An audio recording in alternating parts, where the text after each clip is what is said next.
Hola, buenas noches, ¿cómo les va? Acá estamos ya preparados para compartir una noche más de buena lectura y seguir con el libro que estamos compartiendo de Ansel Grum sobre el Padre Nuestro, nada más y nada menos. Libro preparado, autor ya listo también, por donde nos habíamos quedado anoche para poder compartir esta lectura tan agradable. Está resultando así, por lo menos por los comentarios que ustedes van compartiendo, que no solamente sirve para recordar las cosas importantes del Padre Nuestro, sino nos está ayudando a comprender mejor incluso el mensaje del Evangelio, porque al explicar el sentido de las frases profundas del Padre Nuestro, se hace un recorrido por el Evangelio, por las parábolas, por distintas páginas importantes del mensaje de Jesús. Y en ese contexto entendemos mejor la oración del Padre Nuestro. Así que seguimos, estamos detallando en estas noches, junto al autor Ansel Grum, la petición que hacemos en el Padre Nuestro que dice, venga tu reino. Venimos recorriendo qué significa, qué lugar ocupó el mensaje del reino de Dios en la palabra de Jesús y qué significa pedirle que venga. Por lo que veíamos ayer y por las parábolas, y hoy esto se va a acentuar un poco más todavía, no es decirle a Dios, mandanos lo que sean soluciones y nos tiramos nosotros al sol a rascarnos la panza y esperar que venga tu reino. No es pasiva la petición de venga tu reino, implica un compromiso de parte nuestra y de eso se trata lo que nos viene explicando Ansel Grum y lo que hoy continuaremos leyendo. Saludo a todos y todas los que están atentos, los que vienen siguiendo esta lectura, esta noche de buena lectura, estas noches de buena lectura. Comenzamos hoy entonces la parte que nos toca. El reino de Dios llega a través de nosotros. Mateo explica la petición de que venga el reino de Dios en el Sermón de la Montaña con las palabras sobre la sal de la tierra. Ustedes son la sal de la tierra, pero si la sal pierde su sabor, ¿con qué se la volverá a salar? Mateo 5:13. En la medida en que los cristianos se convierten en sal de la tierra, se hace visible el reino de Dios en la tierra. La sal tiene un cuádruple significado. Primero, protege de la putrefacción. Segundo, condimenta los alimentos insulsos. Tercero, purifica las ofrendas así como al niño recién nacido. Y tiene por último, cuarto, un significado para la alianza entre Dios y los hombres y entre distintos grupos de hombres. Cuando los cristianos se dejan guiar por el Espíritu de Jesús, entonces tienen una función importante para el mundo entero. Protegen a los hombres para que no se echen a perder, no se pudran. La exigencia del mensaje de Jesús mantiene al hombre vivo, de manera que no se eche a perder. Los cristianos son como la sal en la sopa, no se contentan con adaptarse a las condiciones exteriores. Y quien está penetrado por el Espíritu de Jesús tiene un efecto purificador sobre su entorno. A su alrededor se hace claridad. Él no se deja enturbiar por las emociones de los otros. Y por último, los cristianos tienen la tarea de crear conexiones entre los distintos grupos de personas. En todas estas repercusiones del ser cristiano sobre el mundo, llega a los hombres el reino de Dios. Los cristianos son también, así lo dice el Sermón de la Montaña, la luz del mundo. Ustedes son la luz del mundo. No se puede ocultar una ciudad situada en la cima de una montaña, y no se enciende una lámpara para meterla debajo de un cajón, sino que se la pone sobre el candelero para que ilumine a todos los que están en la casa. Así debe brillar ante los ojos de los hombres la luz que hay en ustedes, a fin de que ellos vean sus buenas obras y glorifiquen al Padre que está en el cielo. Mateo 5, del 14 al 16. Jesús es la luz verdadera, que ilumina a los que habitan las sombras de muerte. Los cristianos deben participar de la tarea de Jesús. cuando viven en comunión con Cristo y desde su Espíritu, son luz para el mundo.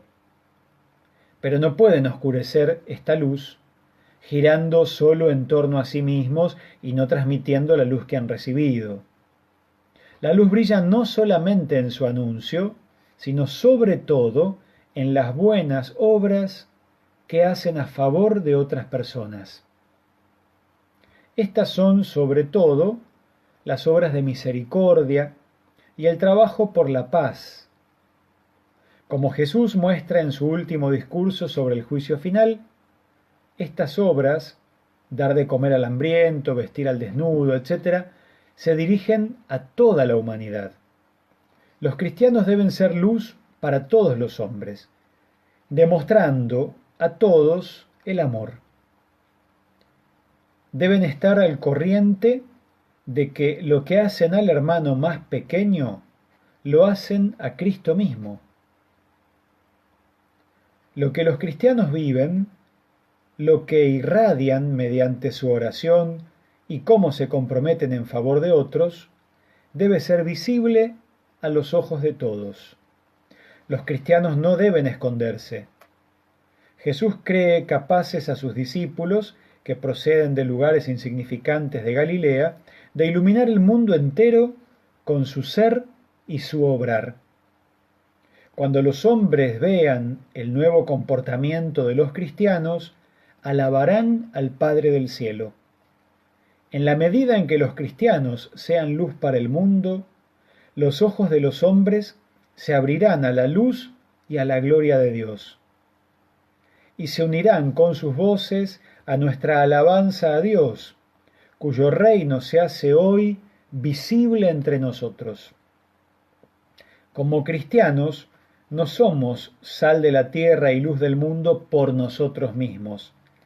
En la petición del reino de Dios, pedimos también estar a la altura de esta misión. Tenemos, así lo manifiesta Mateo en su Evangelio, una responsabilidad para con este mundo. Dejándose penetrar completamente por el Espíritu de Jesús, los cristianos se convierten en sal, que sazona toda la tierra, y en luz, que ilumina el mundo. La Iglesia, aun siendo todavía tan pequeña, tiene la tarea de ser levadura para este mundo y de penetrarlo cada vez más del Espíritu de Jesús. Entonces, también hoy se dan la sanación y la iluminación, como brillaron en el tiempo de la venida de Jesús. Mateo veía realizada en la venida de Jesús las promesas del profeta Isaías. El pueblo que se hallaba en tinieblas vio una gran luz. Sobre los que vivían en las oscuras regiones de la muerte se levantó una luz. Mateo 4, ahí confronta a Isaías 9:1. La responsabilidad política de los cristianos. Aquí el autor Ansel Grum se mete en este tema de, repito, lo aclaré ya una vez cuando leíamos algo de esto, cuando este autor o los libros de espiritual hablan de política, responsabilidad política, no lo pensemos como un tema partidista local de este momento. Habla de lo social que uno debe hacer, de meterse en el mundo justamente para ayudar a transformar, ¿no? No es algo tan chiquito, es algo más grande. La responsabilidad política de los cristianos. Mientras Marcos toma la sal y la luz como imágenes para la palabra de Jesús, que condimenta nuestra vida y nos ilumina, Mateo explica ambas imágenes a los cristianos, aplica ambas imágenes a los cristianos. Marcos dice que la sal y la luz es Jesús, y Mateo dice los cristianos debemos ser sal y luz. La comunidad cristiana tiene la tarea de ser sal de la tierra y luz del mundo. El cristiano tiene una responsabilidad para con el mundo entero. Cuando vive según la palabra de Jesús, esto tiene repercusiones sobre su entorno. Por medio de su nuevo comportamiento, llega a los hombres el reino de Dios y se hace visible en este mundo. Esa es la dimensión política de esta petición. aun cuando no todos los cristianos se comprometan explícitamente en política, todos tienen, sin embargo, en su espiritualidad, una responsabilidad para con el mundo. Esto lo entendieron también los monjes antiguos, que se apartaron del mundo porque se conformaban con la decadencia del mundo antiguo, en el que para la gente solo era importante el pan y el circo, solo el placer y ya no la responsabilidad. Se internaron en el desierto conscientemente. Creían que si derrotaban a la oscuridad allí, en el dominio de los demonios, el mundo entero se volvería más luminoso. Si dejamos que brille en nuestro corazón la luz de Cristo, si resplandece en nuestros pensamientos, en nuestro hablar y en nuestro actuar, entonces el mundo a nuestro alrededor se volverá más luminoso, más humano y más cristiano. Hoy no se trata tanto de un éxodo de los cristianos al desierto, sino de escapar de los esquemas de este mundo, como del afán de un consumo cada vez mayor o de la glorificación de la violencia.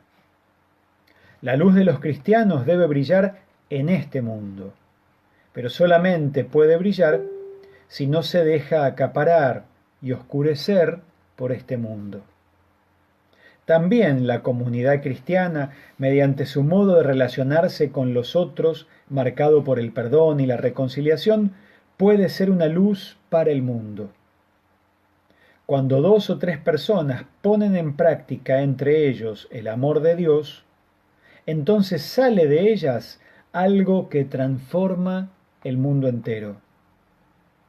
El testimonio de la comunidad lo tiene a la vista, sobre todo el evangelista Lucas.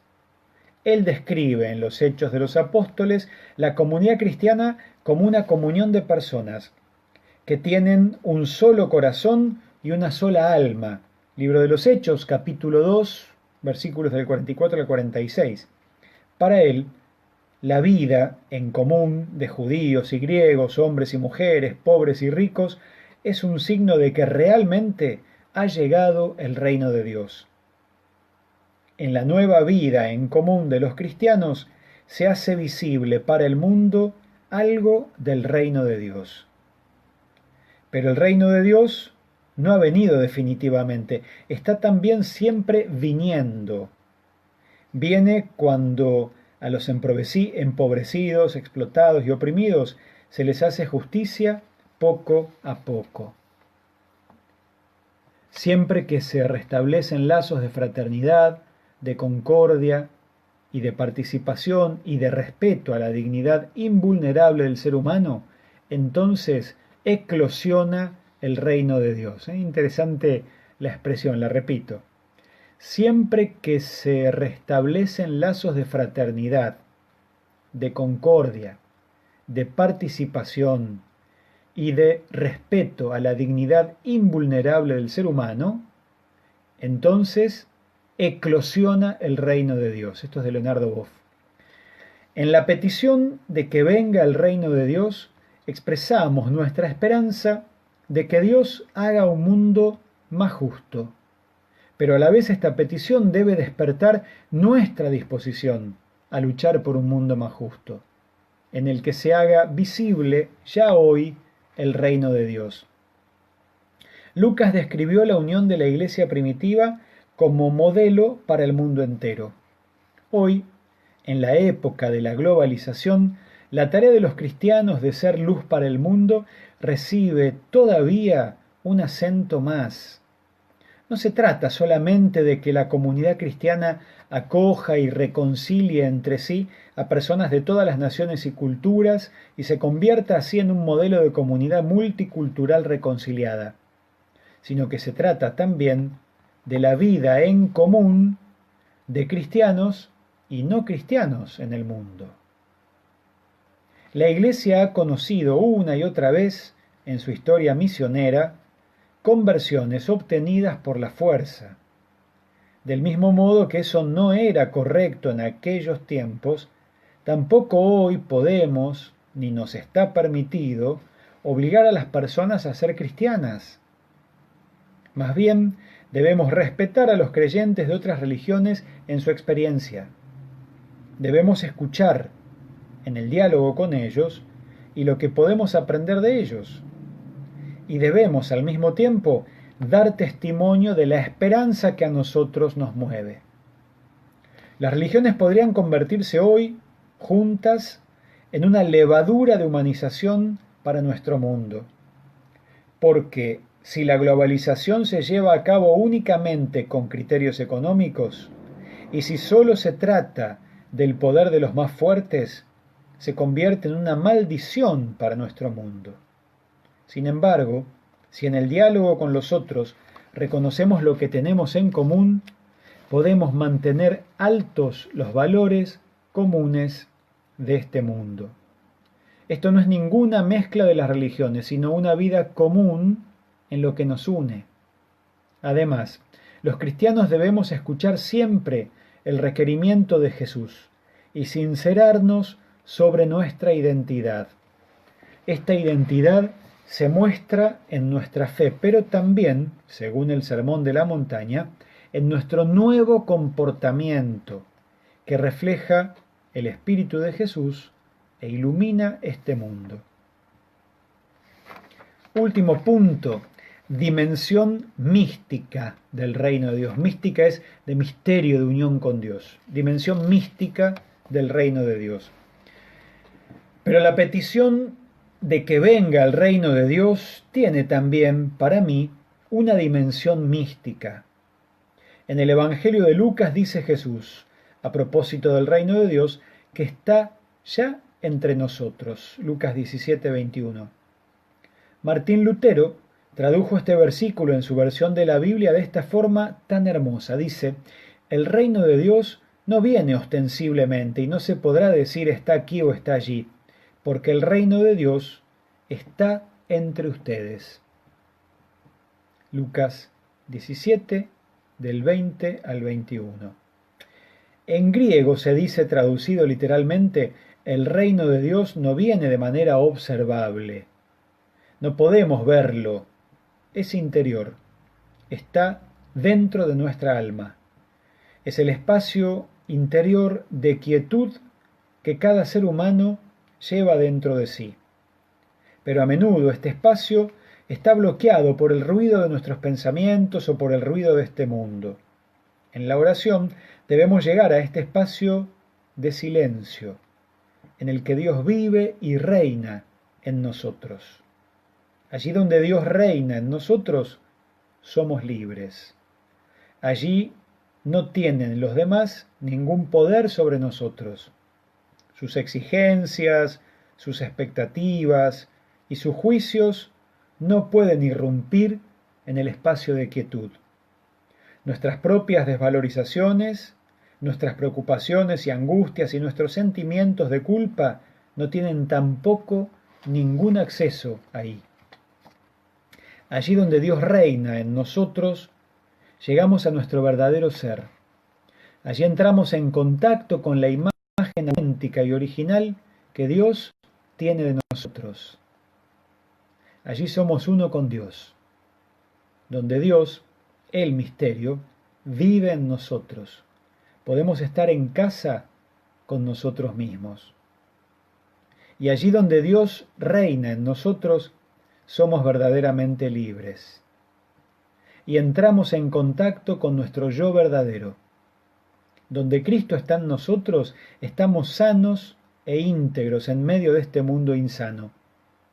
Nuestro núcleo más íntimo no está infectado por el pecado, sino lleno del Espíritu de Jesús. Qué lindo esto. Nuestro núcleo más íntimo no está infectado por el pecado, sino lleno del Espíritu de Jesús.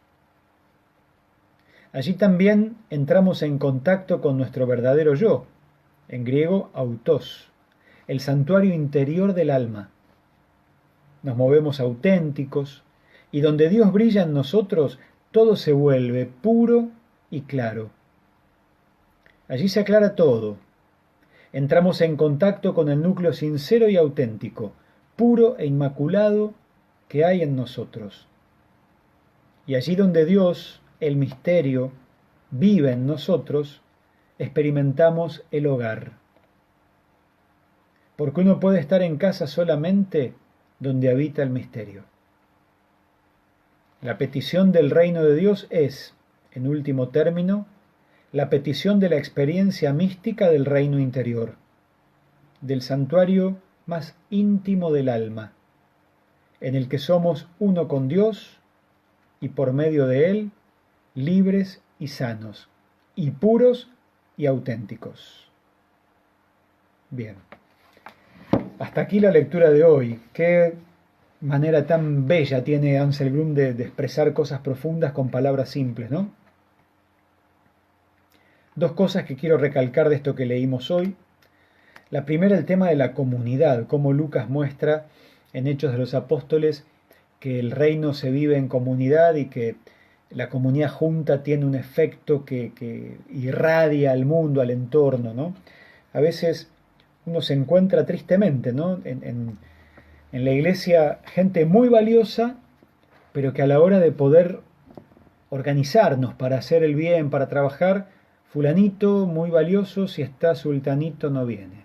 Sultanito súper práctico y bueno para unas cosas, si está fulanita no quiere estar. Y así muchas veces se frenan las cosas y cuesta. Y a veces por no darnos cuenta la importancia que tiene el sumarnos y el compartir, si está si está el otro, si está aquel, yo no estoy. Entonces la gente se ofrece como por separado. Cuente conmigo pero tenemos que unirnos en comunidad. A veces, este último punto, la mística, si no tengo paz adentro, porque no me termino de encontrar con Dios y darme cuenta cómo Él me mira, cómo me ama, todo lo voy a ver mal para afuera. Y me voy a juntar con algunos para criticar a otros. Y eso, ¿cuánto daño hace? Incluso cuando escuchamos o leemos cosas como esta riqueza tan grande, que no es mía, estoy leyendo un libro de otro, obviamente, ¿no? Obviamente. Cuando leemos cosas tan luminosas, lo primero que nos viene a la cabeza es, ojalá lo escuchara Pepito, fulanita, sultanita, Juanito, así se dan cuenta, ¿no? Como que mirar para afuera, como para criticar sin darnos cuenta todo el tiempo, es algo que tenemos que lograr sacar. Esto implica cambiar la mentalidad, no permitirnos que en la cabeza se nos meta la crítica, porque después enseguida pasa la lengua y hacemos mucho daño. Entonces, esta parte última, el sentido místico del reino, encontrarme adentro mío, en el silencio, donde habita Dios, donde no está ahí en lo más profundo y lo más puro del silencio de mi alma, no habita el pecado ni sus huellas, bien adentro, ahí, desde ahí ser yo auténtico, libre, y desde ahí ir irradiando, tanto uno individualmente como las comunidades. Bueno, hasta acá entonces la lectura de hoy. Mañana empezamos con el hágase tu voluntad en la tierra como en el cielo, que es el siguiente punto. Falta poquito, no falta mucho en el recorrido de este libro. Dios los bendiga. Gracias por la paciencia y la compañía. Mañana continuamos. Que descansen.